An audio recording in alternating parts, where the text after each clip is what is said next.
pole position. Alongside them on the front row of the grid is James Littlejohn. And then row 2, we've got Tristan Vidas, the championship leader, the Estonian driver, who has, alongside Bradley Smith, really been the man to beat in terms of raw pace. Fourth on the grid then is Konstantin Kalko, who had a little bit of an adventure through the Rettifilio first time around yesterday when he got dispatched into the grass. He'll be looking to make sure that the same thing doesn't happen again.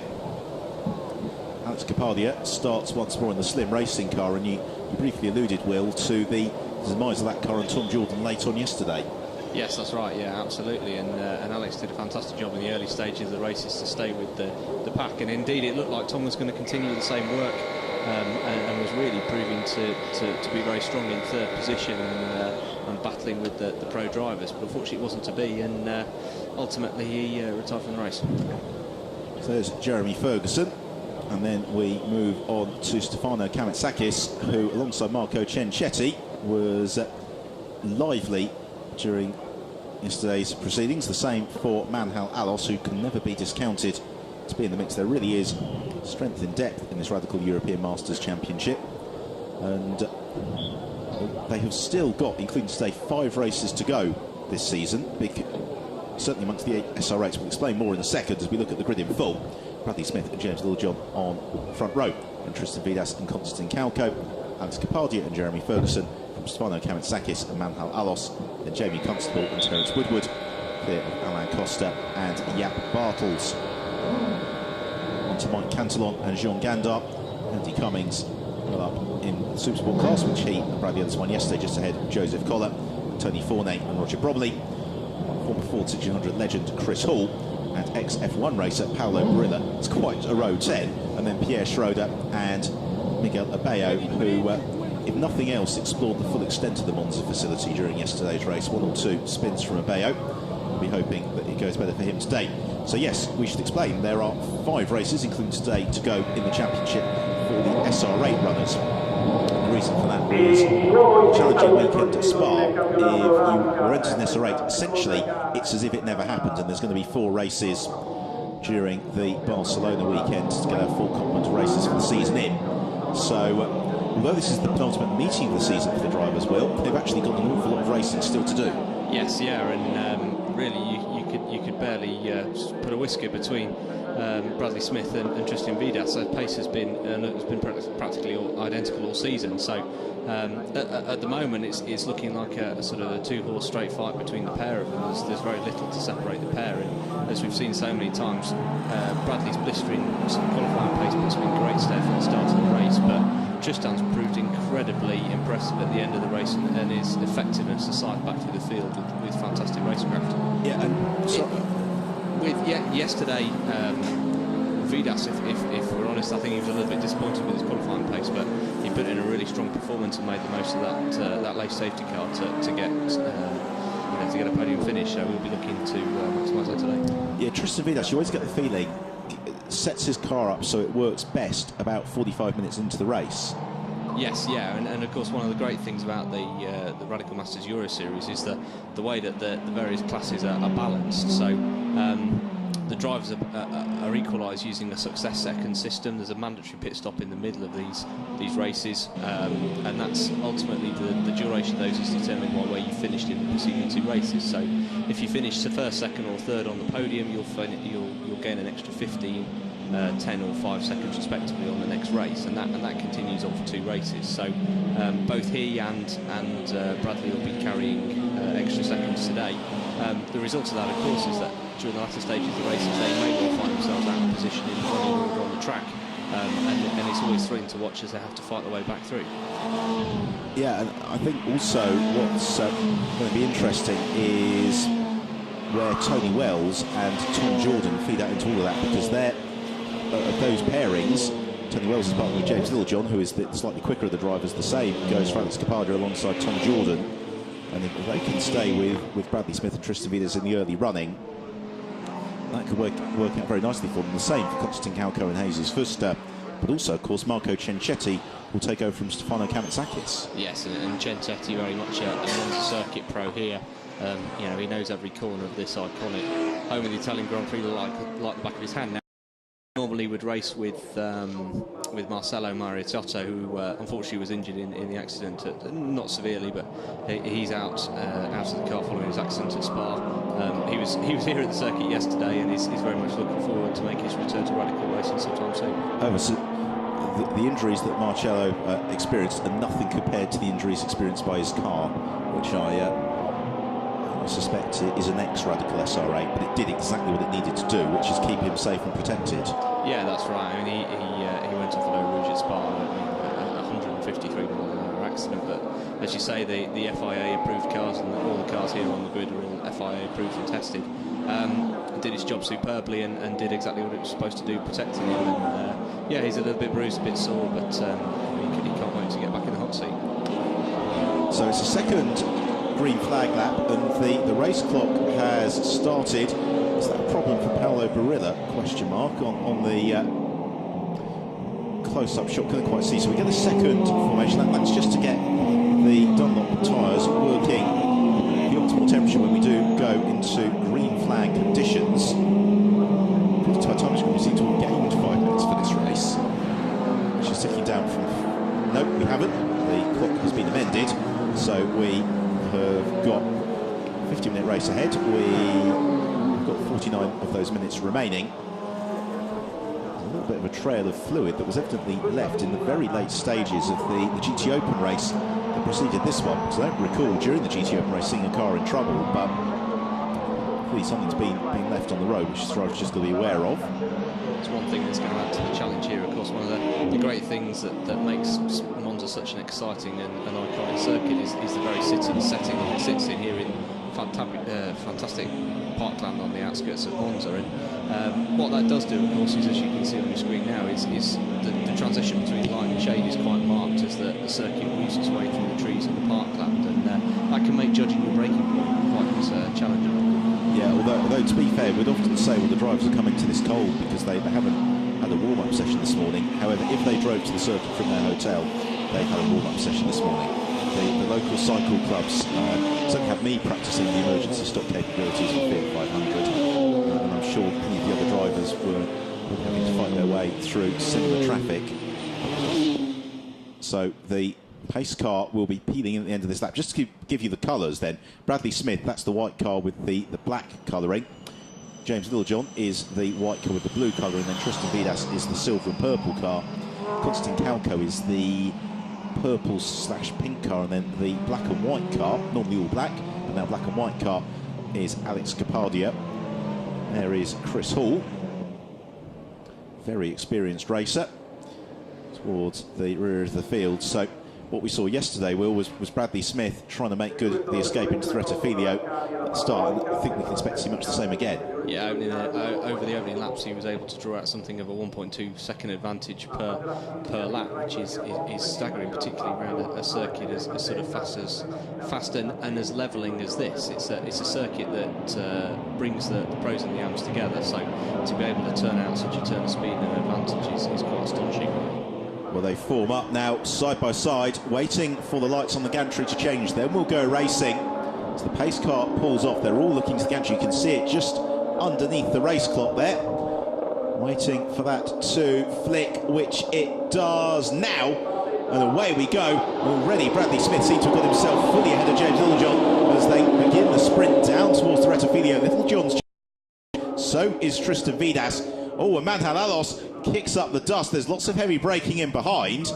I think they're all just about cleanly through. Stefano Kamitsakis takes a trip across the curbs. Oh, and there's an entanglement behind. Manhal Alos is one of the drivers involved. There's quite a few of them pointing in the wrong direction. Roger Bromley has been damaged. Alan Costa is caught up. It's Jamie Constable who is also involved, and Miguel Abayo. So Alex Capardia makes the challenge on Tristan Vidas for third place. Into the second chicane, he goes through. So Capardia goes third. It's Bradley Smith who leads. Littlejohn is second. Capardia, then Vidas, Stefano Kamitsakis. And then we've got a big gap in the traffic behind Jaap Barkels, which is where Jamie Constable had his spin. Yeah, and Calco's just taken a big excursion off there at the second chicane and joined quite a long way back on the field. So he's lost some 5 or 6 places now. Whether or not we're going to see the interruption of the safety car, as we've seen here, we see it.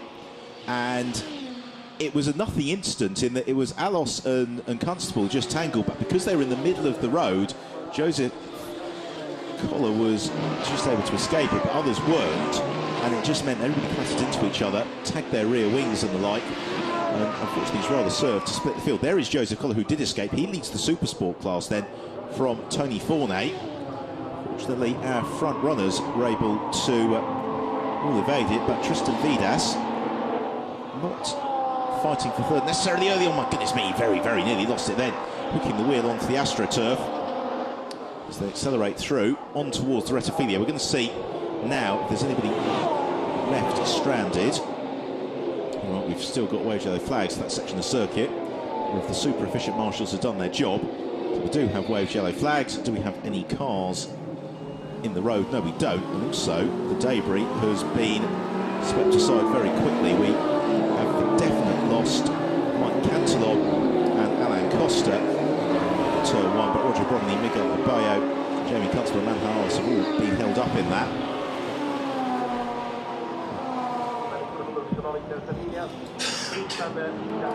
Got a glimpse there in 7th place of Terence Woodward, and he and Ross Kaiserwood have had a strange season. That they've in years gone by been front runners, but this year just doesn't seem to have worked out for them. In many ways shows just how competitive particularly the SR8 class has been this year, and as you alluded, Ross and Terence are former European and former UK Cup champions in the UK and the SR8 as well. And, yeah, they've just struggled a little bit with this pace this year. They've certainly undoubtedly got the consistency, and they're a great, very evenly matched driver pairing. But no, the podiums and the wins have just eluded them this year. So Bradley Smith it is who punches the hole in the air through Ascari and propels himself on towards the Parabolica. I accept full responsibility for that accident, by the way, because I was just thinking this is the 8th race I've called this weekend. We've not had any Retofilio incidents on the first lap, and as I thought it all went a little bit wrong. Through the Parabolica come the leading group of cars. Now that's Capadia coming towards James Littlejohn, and that's the 2nd lap in a row, Will, that Vidas has been out over the AstroTurf, living dangerously. Yes, yeah, and he didn't look particularly comfortable yesterday, actually, or during the race. The car was moving around a lot. If you look at his driving through the season, it's been characterised by extremely smooth, minimal steering inputs, and that's undoubtedly the driver an SR8 fast around these GP circuits. And yeah, maybe he's just struggling. The handling of the car's not quite to his liking this weekend. Just wonder whether he made a little bit of a gamble on having as little rear wing as possible, and it's just made the car rather uncomfortable, because we saw yesterday that actually Bradley Smith was carrying a bit more rear wing. And again, he's got a reasonable angle on it today, and it just seems to be working for him. If he can be smooth through the corners, it's not punishing at the end of the straights. It must be said as well that Bradley isn't making the same getaway today that he seemed to have done yesterday. Although there's a slight break between him and Littlejohn, it's certainly not the gap that was gained in the opening stages of yesterday's race. So the real battle is the one for 6th place at the moment, because we've got Jeremy Ferguson, here he is, with the black and blue car of Terence Woodward on his tail, and also not too far back is Jack Bartels in that scrap. They are losing touch with Stefano Kamitzakis. We have got an opportunity to see Tristan Vidas' moment again. Well, he for one will be very glad that the gravel trap has been removed from that section of the Parabolica, because at the World Series by Renault event earlier in the year, the Formula Renault 3.5 litre race, Mathieu Vaxivière made exactly that same mistake and ended up in the tyre wall as the gravel sucked him in. Yes, with the new tarmac added to sort of facilitate and meet the latest motorcycle racing standards. That whole area is now tarmac, so yeah, he'll be very glad to be afforded that slight extra leeway. And again, it's another slide there. He's clearly not comfortable. No, because there's been a lot of discussion about that tarmac area. I should explain it is at the behest of the FAM around the motorcycle regulations, because bike racers either tend to crash on the way into a corner or on the way out of it. And if you're high side, you don't want to be bouncing through a gravel trap, because that's when you really risk picking up a serious injury. Alex Capadia is certainly determined to make good on yesterday's disappointment, because he's right up onto the tail of James Littlejohn and really begin to put Littlejohn under some pressure. Now that could be good news for Bradley Smith, because as you were saying, he's not rocked off into the distance, but if Littlejohn and Kapadia start fighting, it does give Bradley the opportunity just to build a gap. Yeah, and as we saw in yesterday's race, slipstreaming is key round Monza, with being such a high-speed circuit. If you can get into that clear airspace behind the car in front of you, you can gain a massive advantage down the long straights here. So to be able to break free of that, it's going to hamper Littlejohn's progress, certainly, and all the while obviously Kapadia's fighting to find a way past. They're two very evenly matched races, so this is perfect for Bradley. So Stefano Kamatzakis, who is Greek, has been doing most of his racing in Italy of late in single season Formula 3 cars, in 5th position, chasing down Tristan Vidas up ahead of him. And of this leading quintet, don't forget that Kamatzakis and Kapadia have got no pit handicap time in their favour because they both finished off the rostrum yesterday. On the other hand, of course, Bradley Smith will be carrying the maximum pit penalty now, so he's got an extra 30 seconds to contend with in his. So it's going to be a real uphill struggle for him to maintain that position in the last stages of the race. If he wants to make a break and really stand a chance for a win, he needs to get away now. Just hope the team have bought a Sunday Times for him, really, don't you? So he'll flick through while he's in the pits, because 30 seconds, to talk about it now, feels like actually not that long at all. But when you are stationary in the pit lane, you can hear the cars buzzing past you. It feels like an absolute eternity as Alex Kapadia begins to think about challenging James Littlejohn. And something that's been interesting for me with as the season's unfolded is how with each successive round, that slim racing car, Alex Kapadia and Tom Jordan, just seems to be working better and better. Yes, and it's Tom Jordan's inaugural season in the SR8, so he's proved very, very impressive considering the lack of experience he's had, not only in radicals but in motorsport in general. He came into radical racing only really 3 years ago and has steadily developed with the tutelage of Alex as well, who's a very experienced radical racer. He's had stints in Formula First as well and other single-seater disciplines, so a lot of experience with Alex's shoulders. But Tom's really grown and developed and proved yesterday to be able to mix it with the best of them.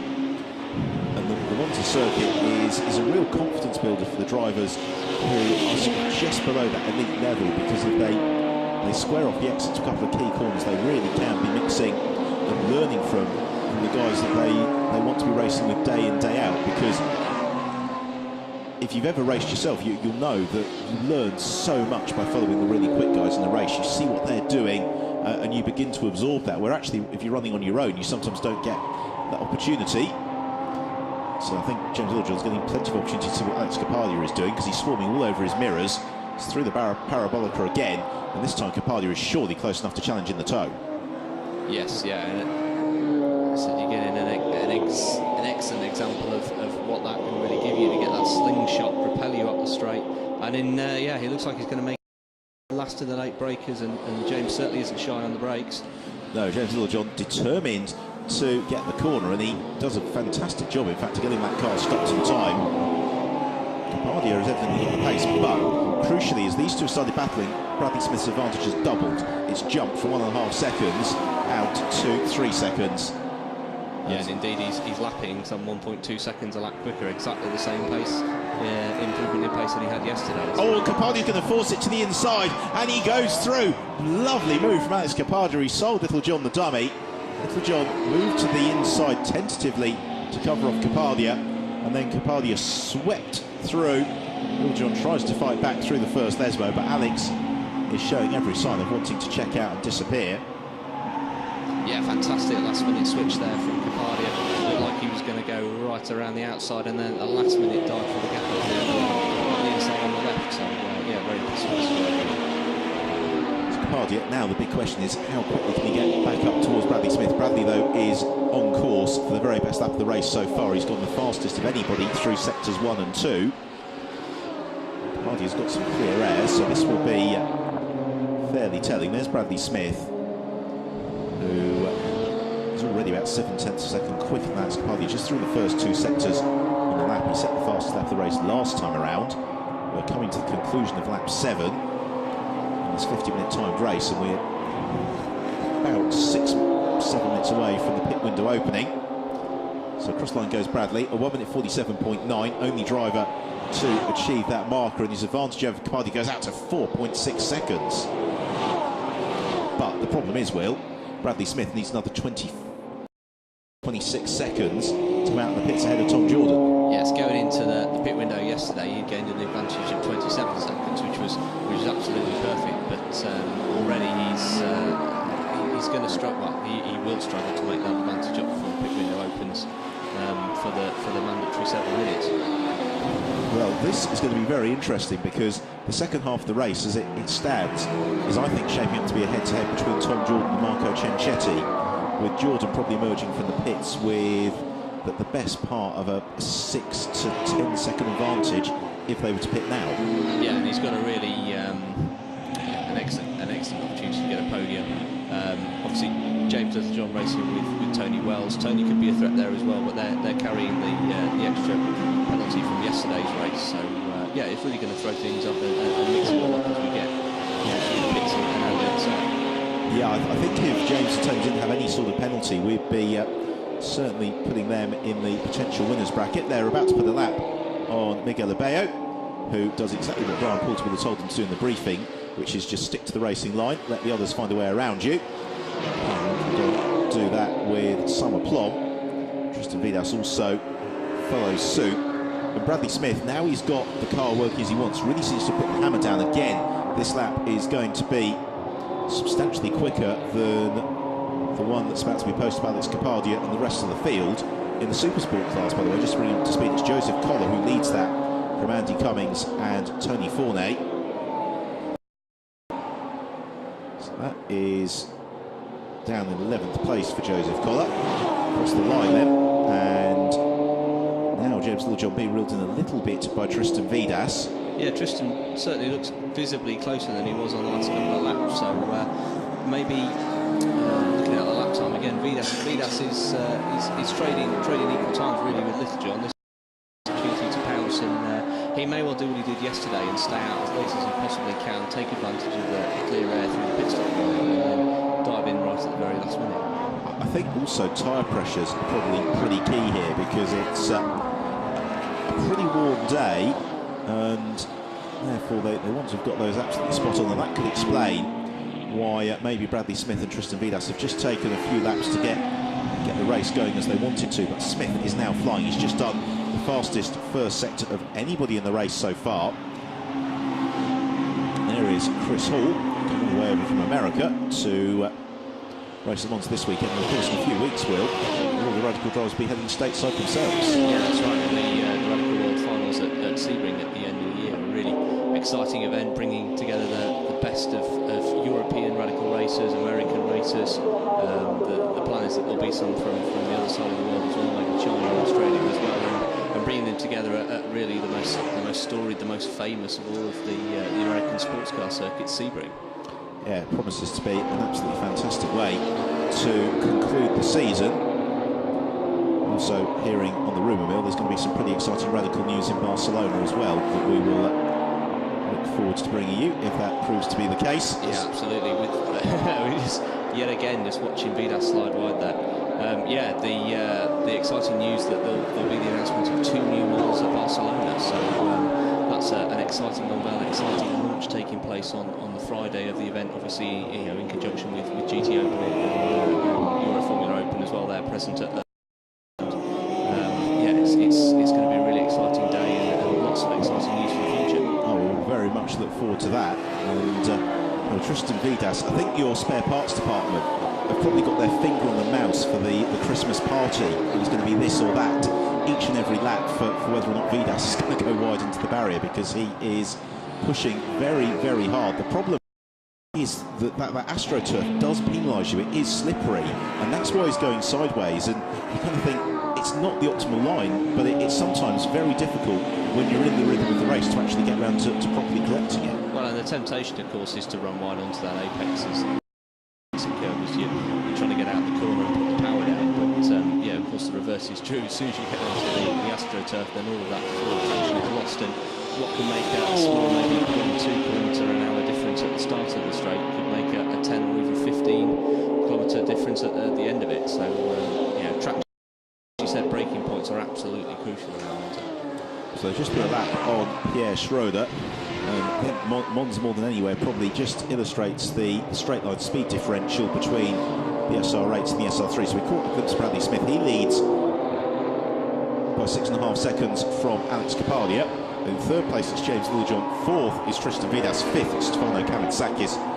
Sixth Jeremy Ferguson. Seventh is Jaap Bartels. Eighth with ninth Constant Kelko is Jean Gandar.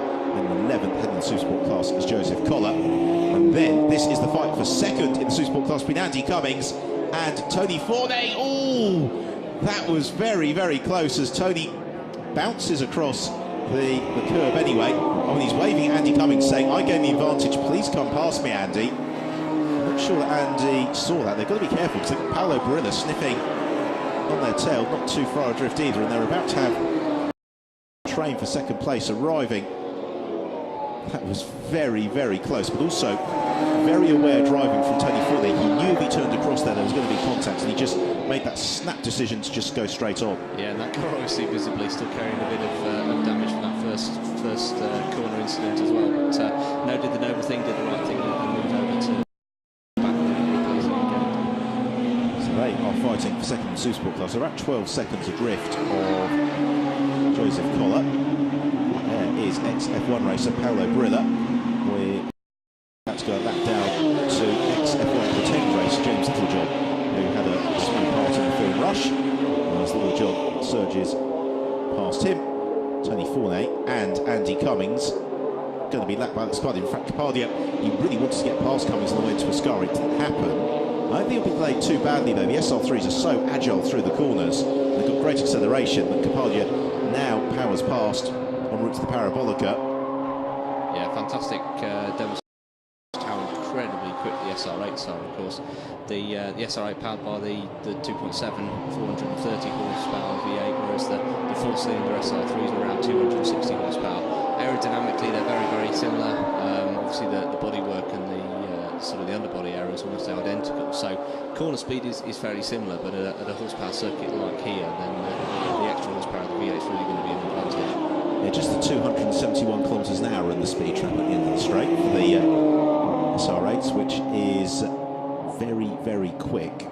It's about 175 miles an hour, isn't it? If not a little bit more. Oh, as we see, Tristan just outbraking across the curves. That one helped at all. Andy Cummings and Tony Fournet seem to be communicating by waving at each other as they want to get their battle well and truly underway. They've now been lapped by that group of cars. They can do it. Now, crucially, the pit window is open. This is when the race will begin to be turned on its head.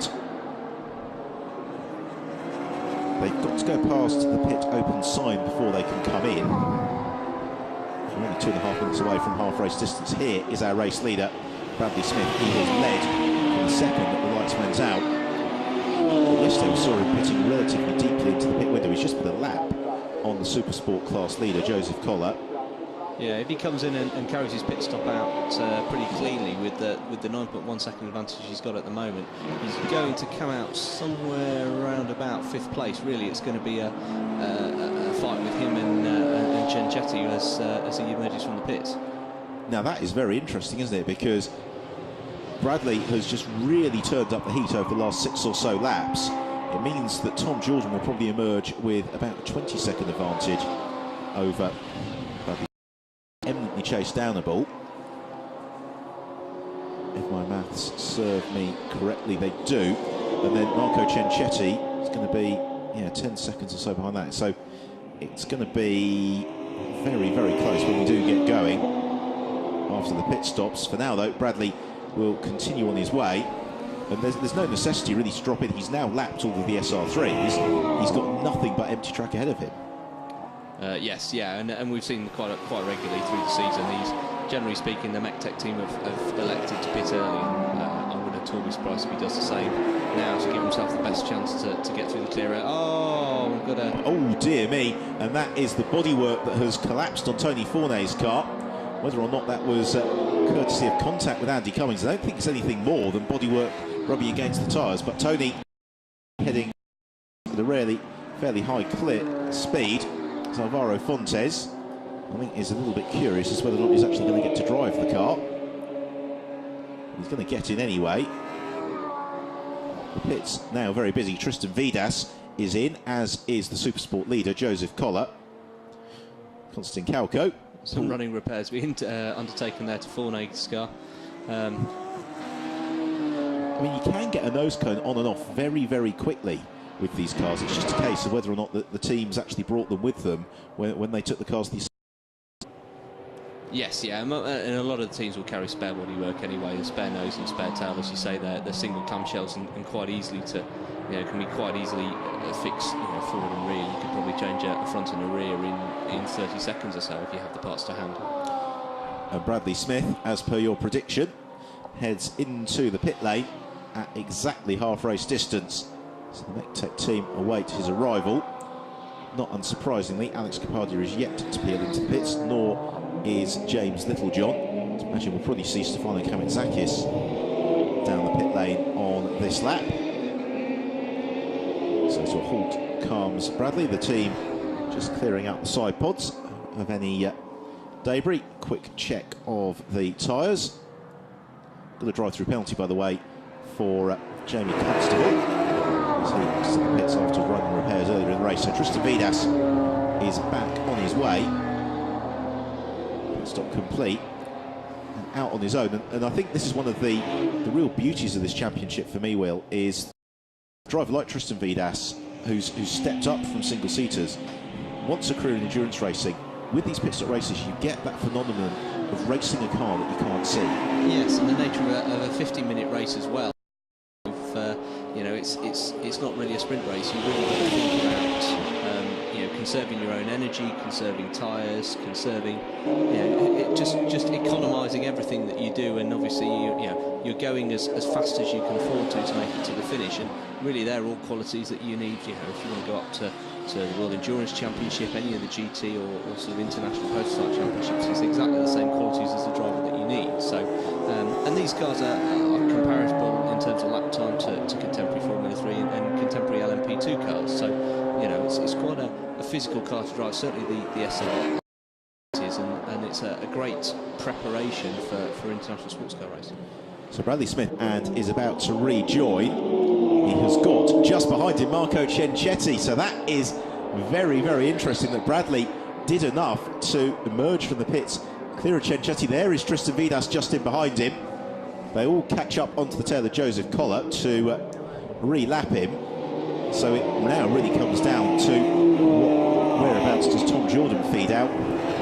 Bradley Smith got sufficient pace to maybe do the double this weekend. And with 4 races to go, there could be no thought at all around massaging things, so you shed a little bit of handicap to him. You need to take every point you can get at this stage of the season. Yeah, that's right. And we've seen surprises so often at Barcelona. I mean, you can recall 2 years ago when Christian Kronegard, who fought from the back of the grid to take the race win from. So really anything can happen, and Barcelona is one of those circuits that just seems to produce. It's one of those circuits where if you've not got the car working exactly as you want to for a very long afternoon, at the same time, if you get it working with a setup you're comfortable with, you can find yourself flying up through the field very quickly. So what sort of progress can Marco Cenchetti make? There he is, number 80 car, the fluorescent yellow helmet. And Tristan Vidas, third in this queue. The big question is going to be, of course, Tom takes over from Alex Kapadia and where he feeds out relative to this group of cars. But what we saw yesterday, Will, and this is why I'm getting very excited about how this race is going to unfold, I swear the marshals are going to start building some sort of defence shelter if Tristan Vidas keeps doing that. It is the pace we were seeing from Tom Jordan during his stint yesterday suggests to me it's not going to be a done deal that he's going to be reeled in by these guys. No, not at all. And if he can sustain a similar pace to that which he had to yesterday, then he's going to be a very, very difficult driver to overtake. His racecraft is very, very impressive considering the relative lack of experience that he has. So the other thing, of course, we've got to factor in, and as we've seen so many times this season, is we're entering that phase where Vidas can really make hay and start to reel in the leaders. He's got a fantastic latter race pace as now we're watching Tom Jordan take over from Alex Kapadia. So here is the race leader. Alex Capalia is in. Tom Jordan will get strapped in. The teams have been practicing their pit stops. So through Lesmo 1 goes Bradley Smith and this train of cars. Essentially, we're keeping an eye from the commentary box as to which point the slim car. So the racing car heads down the pit lane. At the moment, Smith, Cincetti and Vidas are some half a lap away. Sprint through this very narrow tunnel through the trees on towards Ascari. It's one of the less celebrated sections, but it's one that always just has a visceral thrill when you watch cars going through there. Before they accelerate out of Ascari, onward towards the Parabolica. We've got exactly 20 minutes left in the race. That means that the driver change has finished, as out of the pits, we believe, has gone Tom Jordan. So we're going to have a nice buffer here. One driver who's not there is Tom Jordan, who turns through the Rettifilio and is going to shuffle. Find out at the end of the next lap what sort of advantage he's got. He's just in behind Sean Gandar. There is Bradley Smith, who seems to have broken clear of Marco Cincetti. James Littlejohn is staying out until the very, very last possible second. And don't forget that you only get penalised when the pit window's closed if you drive past the board saying pit window closed. So the board can go out, you can be notified, but Littlejohn can still pit in as long as the board went out after he passed it. Yes, yeah, he's going to have to pit on this lap though. This is his absolute last opportunity, so let's hope he's got the radio message, he's seen the board and he's in. He has, so Tony Wells will take over from James Littlejohn. Here is Bradley Smith. Now, what is the exam question that Alex Capalia and Tom Jordan have set for him in terms of the gap that needs to be reeled down? Quite the achievement for Bradley Smith here at Monza, particularly as he's overcoming 30 seconds of additional pit time. He sprints towards Ascari. He's got a car up the road ahead of him, and that car is Miguel Abayo at first glance. So Smith easing his way through the sequence. It just looks so smooth. It really is magnificent to watch. Tristan Vidas, at the moment, not really looking as if he's particularly likely to challenge. Cincetti is staying with him, but he's not threatening. No, that's right, and you can see the relative lines and the relative driver input there really perfectly. Smith's got the car turning and going exactly where he wants it to. Very little steering input. The car changing direction as little as possible, whereas Vidas is just fighting a bit more. You can see the car's got a bit of a four-wheel drift coming through the opening part of Ascari, and that's not going to help his speed. Now, I think Tony Wells has possibly emerged into second place as well. So the deficit from Tom Jordan's Bradley Smith is 12.5 seconds. So that means that Bradley needs at least 1.5 seconds a lap on Tom Jordan. And my gut feel is that Tony Wells is between the pair of. There's Miguel Abayo. So here is our race leader, Tom Jordan. And yes, there is Tony Wells in second place. And Tony Wells is only about 4 seconds back from Tom Jordan. So this could be an enthralling battle between the pair of them. Two very, very closely matched racers. Than the sort of the lesser experienced pairing, part of their pairings. But again, still both extremely quick drivers in their own right. Wells, of course, a lot of experience in the UK and the SR3 Challenge and the Radical Tottenham's Cup as well. So yeah, this is going to be a fascinating battle as we make our way towards the checker flag. And I think also this vindicates James Littlejohn staying out until the very, very tail end of the driver change window, because he essentially has driven away the additional time in the pits that Tony Wells and James Littlejohn were going to incur. Tony needs to be careful there with his track limits, because Brian Poulter has been known to dispense Judge Dredd-style instant justice for the miscreants, and that will, I'm sure, have captured. This is Wells' outlap. We've got a black flag for Jamie Constable, and that's because he was given a drive-through penalty, and as far as we can tell, has declined to serve it. So Tom Jordan leads by 5.2 seconds from Tony Wells. In third place, it's Bradley Smith, and Bradley is just 4.8 seconds back from Tony. So we've got the leading trio covered by 10 seconds. We've got just under 6 race. This is going to be absolutely fantastic, because really any of that leading trio could change around. Marco Ciancetti is 6 seconds back from Tony Wells, but Marco was also quicker than Tom Jordan last time around, as was Tristan Vidas, who's now suddenly dipped into the 1 minute 48 second bracket. Yeah, looking at Bradley's relative pace, he's lapping some 3 seconds a lap faster than Jordan, so it's not going to take long for him to close that gap to the leading duo and start challenging. But as we've seen so many times, it's one thing to catch, it's another thing to pass around here. And also, you certainly would expect with Tony Wells, I think there is probably no doubt he will be reeled in by Bradley Smith. With Tom Jordan, you can imagine the slim racing team probably got their spreadsheet open and are just working out what lap time does Tom need to do to hold off Tony, and also, based on his current position, how many more laps has Tom got to run for, because that could be critical, the point at which the clock ticks to 0. And a massive amount of size there in that lap. The gap's gone from 3.9 seconds between Bradley and Tony to just over 2 seconds, so he's really making inroads as Smith sides past John Dale. Yeah, so Bradley Smith has had an absolutely fantastic lap. It was 4.8 seconds at the start of the lap. It looks like it's going to be closer to 1.8 seconds, if not less than that, by the conclusion of it. Bradley Smith just flying through the parabolic. You can just tell from the poise of the cars the relative difference in pace. So we're going to see the switch for second place fairly shortly. But crucially, that lap for Bradley Smith was 1 minute 48.5. Tom Jordan 1 minute 49.7. So the gap is only fractionally under 9 seconds. And Bradley Smith has still got to find a way past Tony Wells. Yeah, that's right. I mean, a big difference in lap time between Smith and Wells, but not a huge amount for Tom. He's got, you know, this is the drive of his life. He's doing a fantastic job to keep that car at the front end.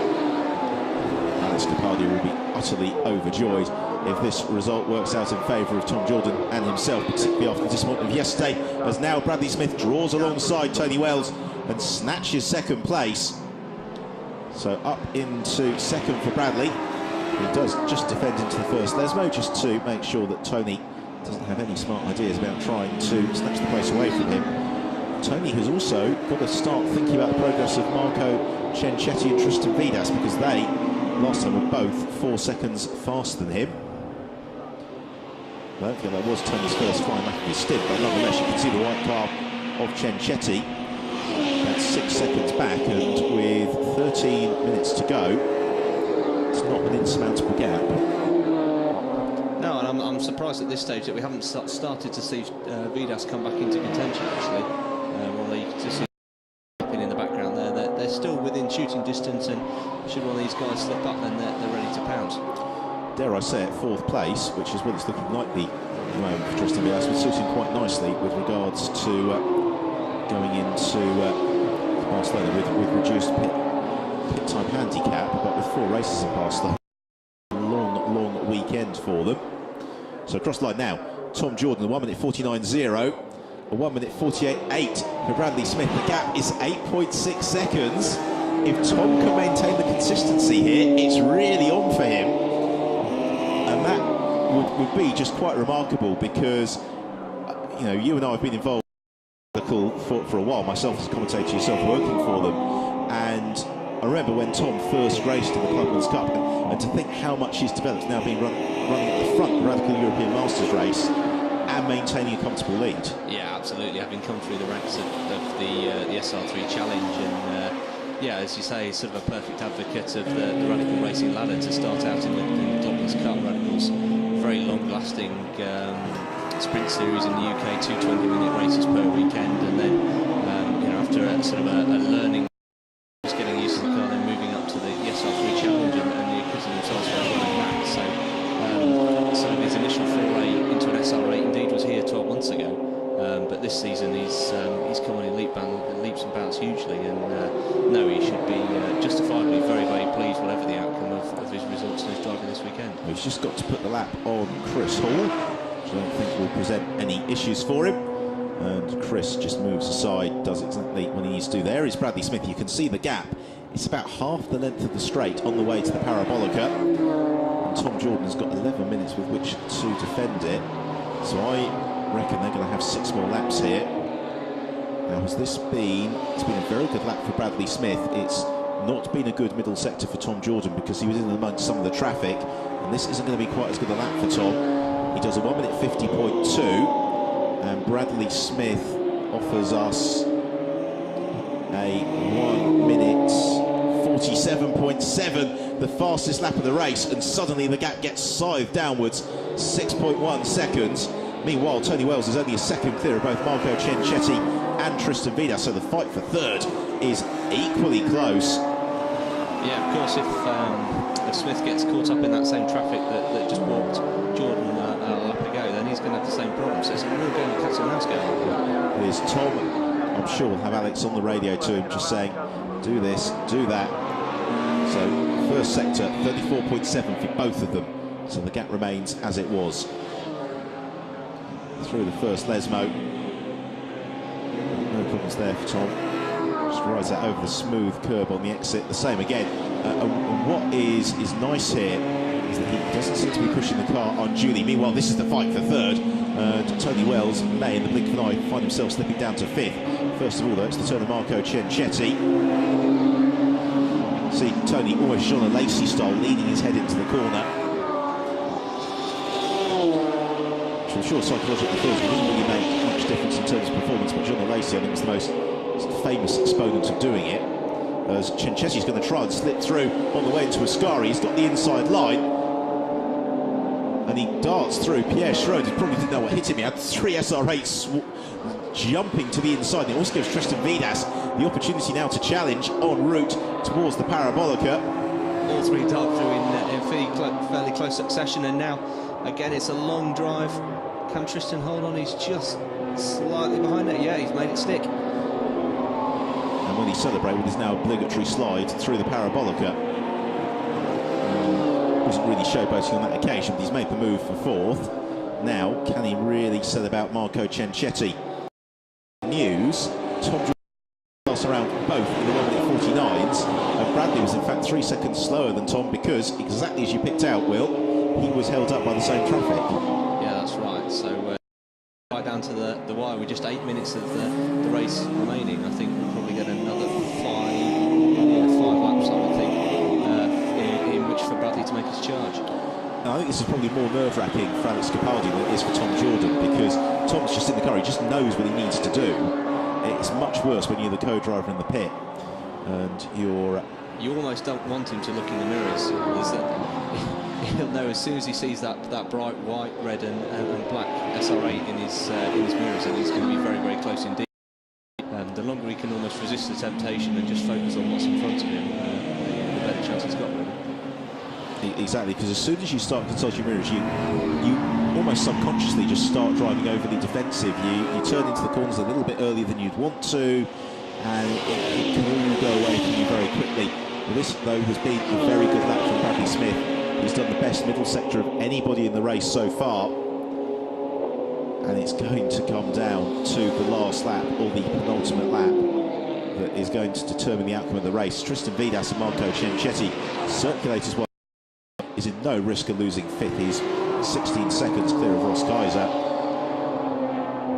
Yeah, but again, this is a close battle, and Ciancetti and Vidas pretty closely matched. This could go all the way to the flag as well.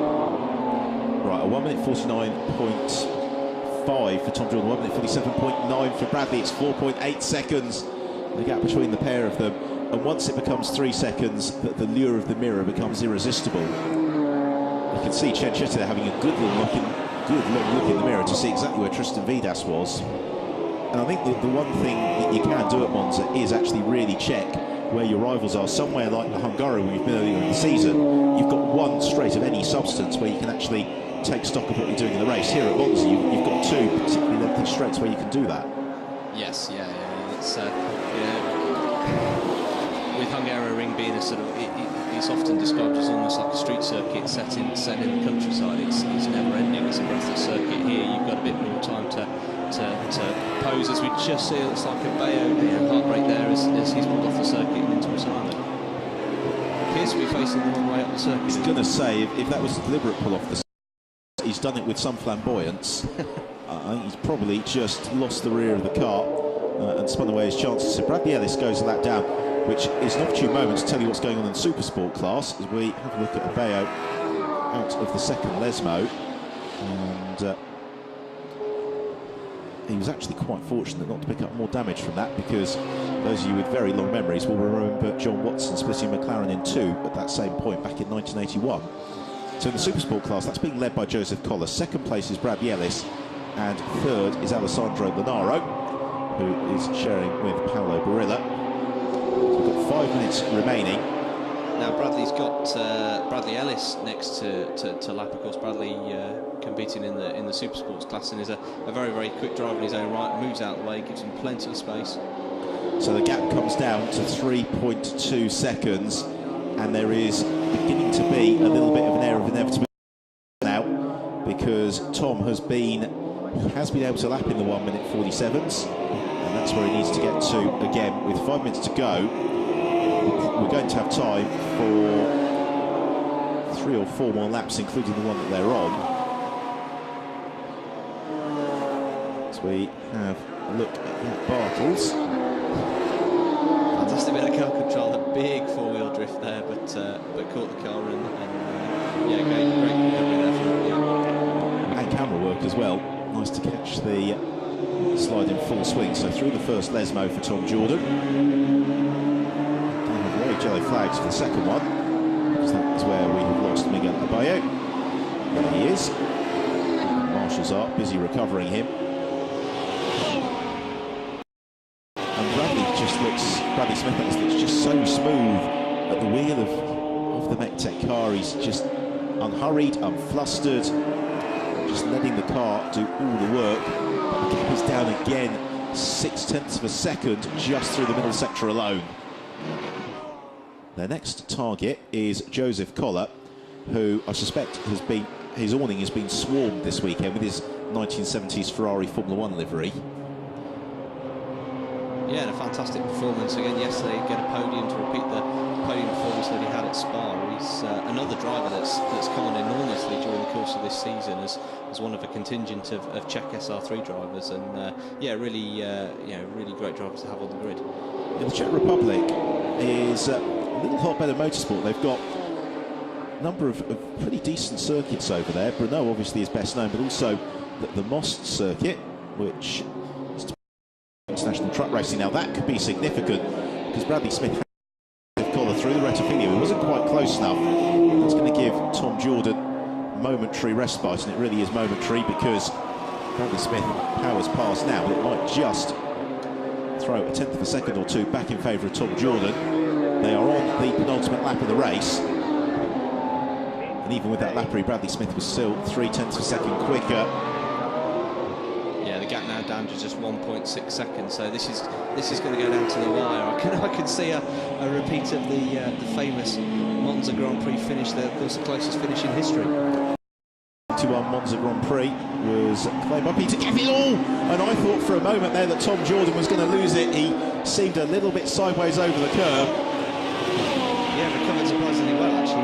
He's not lost too much time there, but yeah, that will have been an eye-opener, and you can see he's just checking his mirrors there. He is. He's well aware of just how close Bradley is now. But he has got just 1 lap and a third to go. And this is when it comes down to it's one thing to catch the car in front, it's another to overtake. I think critically here for Tom Jordan, if he can keep himself ahead of Bradley Smith through the Rettifilio, then he might just do it. But Bradley, I think, is close enough already to think about a challenge, because as they turn through the Parabolica, Bradley Smith squares off the entry nice and early. Tom Jordan, though, picks up the throttle. The pair of them sprint over the start and finish line almost as one. We go into the final lap of the race. It's been an absolute thriller here in the Radical European Masters at Monza. And is Bradley Smith going to be close enough to challenge Tom Jordan into the race? Here they come on the brakes. He's not. This is still very much on, but Tom has got to drive the lap of his life. But Bradley hasn't had to do much in the way of overtaking this weekend, because he's been out most of the time. What about the second chicane? Or is Bradley Smith, well, he's such a bright driver, Bradley Smith, you just wonder whether or not he's actually going to be waiting for the run to the Parabolica. Tom just ran wide there, quite a long way wide, and he's managed to cover his ground well into the chicane. Can he get the drive out? Yes, he can. Now, if he can defend from Bradley Smith through Lesmo number 1, which he does, then he has no concerns for the second Lesmo, because that is covered by waved yellow flags. Oh, but he runs wide through the first Lesmo. He cuts across just in time. Now, keep it calm, Tom. There's the waved yellow flag. Oh, he's run wide again. I can't believe that. He's made the same mistake, and Bradley Smith goes through just as they get to the green flag. And so 2 laps in a row at Lesmo 2. Tom Jordan just overcooks it, and Bradley Smith sneaks through. But now Tom has got the slipstream to the Parabolica for the final time. It's not quite finished. No, if he can put one last gasp, do or die move in there, and hopefully it's a do, he could still have this in the bag. I don't quite know why he's not gone into the slipstream there behind Bradley Smith. I'd have been tucked right underneath his rear wing. I think, though, second place for Tom Jordan is maybe what he's settling for. For Bradley Smith, though, it has been an utterly dominant weekend. 2 victories in the Radical European Masters for Bradley Smith. He takes the checkered flag to the light of the MetTech team. Second place to Tom Jordan and Alex Kapadia. And third, albeit somewhat distantly, to Stefano Kamitsakis and Marco Cenchetti, have withstood the pressure of Tristan Vidas, who comes across the line in 4th. And then the next car to take the flag is Joseph Koller, who wins the Supersport class, as 5th place will be claimed by Tony Wells and James Littlejohn. Thoroughly dramatic last lap, and it was really one of those races that you really get to savour in endurance racing, which is when you get that late race hunting down, chasing of your quarry, and it all came together absolutely perfectly. Yeah, absolutely. When the race sort of spirals to the thrilling crescendo. And Tom did a sterling job to stay ahead for as long as he could, really. That's a fantastic drive, and as I said, he should be very, very pleased with that. So yeah, great result for the Slim Racing team. Obviously fantastic, and another textbook job by Bradley Smith. So it leaves the championship closer again as we head towards the Circuit de Catalunya. It's the final event of the year, but it's going to be 4 races for the SR8s, 3 races for the SR3s. The Supersport Champ race, by the way, Joseph Koller won it from Bradley Ellis and Andy Cummings, with 3rd place going to Alessandro Lanaro and Paolo Barilla. Bradley Smith dominating this weekend, but based on the performance we've seen this year, maybe Circuit de Catalunya is more of a Vidas track. So let's have a look at the results then. Victory for Bradley Smith, just a second clear of Tom Jordan and Alex Kapadia. The 3rd for Marco Cenchetti and Stefano Kamitsakis. 4th for Tristan Vidas, from then Tony Wells and James Littlejohn. 6th, Terence Woodward and Ross Kaiser. 7th, Jesus Fuster and Konstantin Kalko. 8th, Jaap Bartels and Jeremy Ferguson. 9th, and then 10th was Jean Gandar. Joseph Koller won the Supersport class in 11th from Andy Cummings and Bradley Ellis, and Paolo Barilla and Alessandro Lanaro 3rd in class. There's a couple of them along the way, most of them at the first corner traffic jam, and we had a spin in the midfield and several cars got caught up in it. Fortunately not the leaders, as into Parc Ferme is our runner-up, Tom Jordan. Thumbs up from Tom. Had he not made those 2 mistakes at the Lesmos, I really think he could have won that race, because he had the security of the waved yellow flag at the second Lesmo. He didn't need to push quite as hard as he did. Yeah, that's right, and as I said, I think he was caught off guard at that last minute, as you said, to remember that he didn't need to push, and possibly that momentary change in pace, and as he sort of backed off to make sure that he was doing the right thing, possibly unsettled him, and then that's what caused the problem. But even so, a very, very impressive result all weekend, and him and Alex should be very pleased with their outcome. Oh, they'll be absolutely overjoyed with it, as Bradley Smith heads into Parc Ferme. Comes to a stop, pops the belts and jumps out. Yeah, very pleased with that.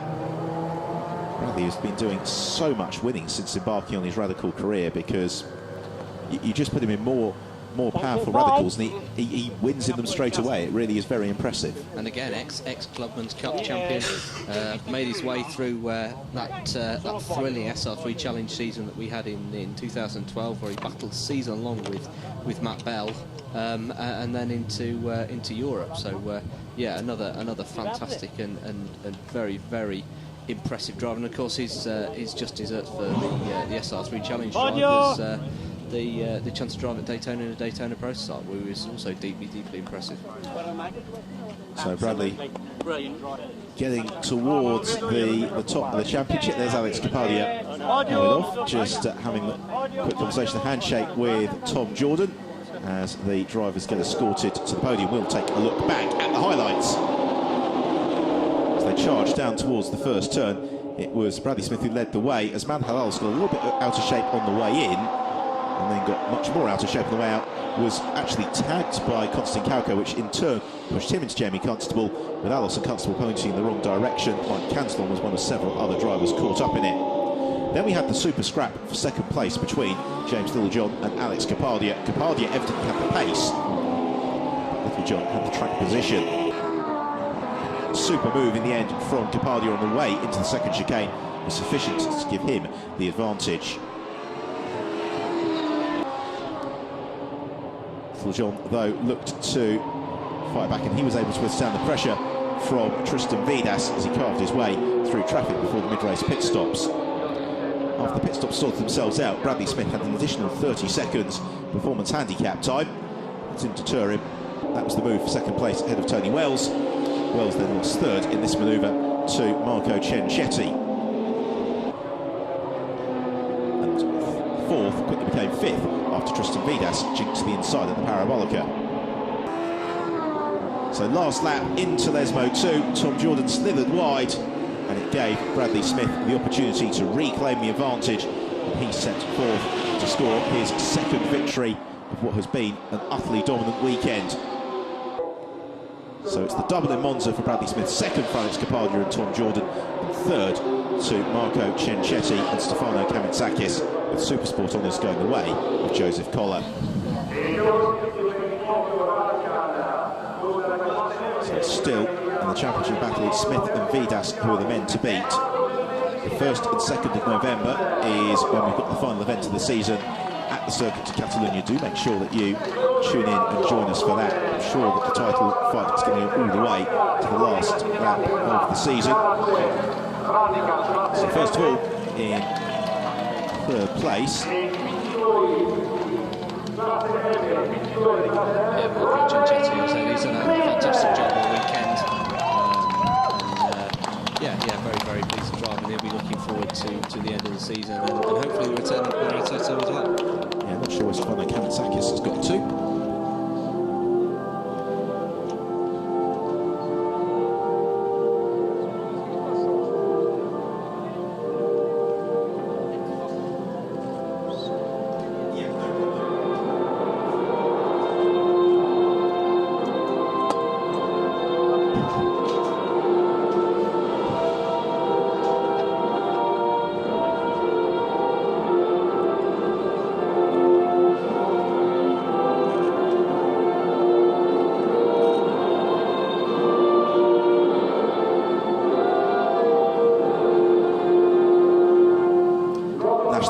Rings out in honour of Bradley Smith, victorious in both of the weekend's Radical European Masters Championship races. The applause of the team. So we have the presentation of the trophies. Marco Ciancetti might collect the other pot for Stefano Kamitsakis. It's already opened Kamitsakis' champagne during the national anthems. Runners up, Alex Capadia and Tom Jordan. And our race winner, Bradley Smith. So as they pose for the photographs and are about to let rip with the champagne here in Monza, it means it's time for Will Brown and myself, Ben Evans, to say thank you very much for your company this weekend. I look forward to seeing you in Barcelona on the 1st and 2nd of November.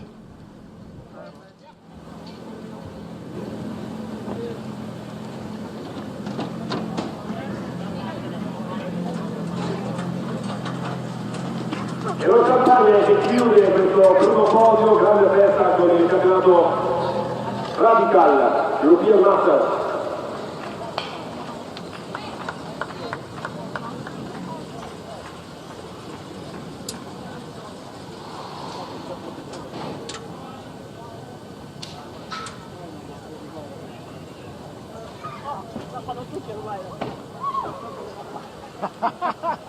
Adesso facciamo poi senza volerlo. Volendo lo fa. Che costretto a fare sciocco della palla? Non so mai.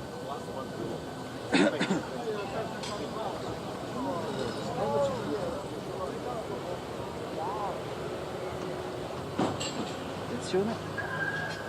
Vai.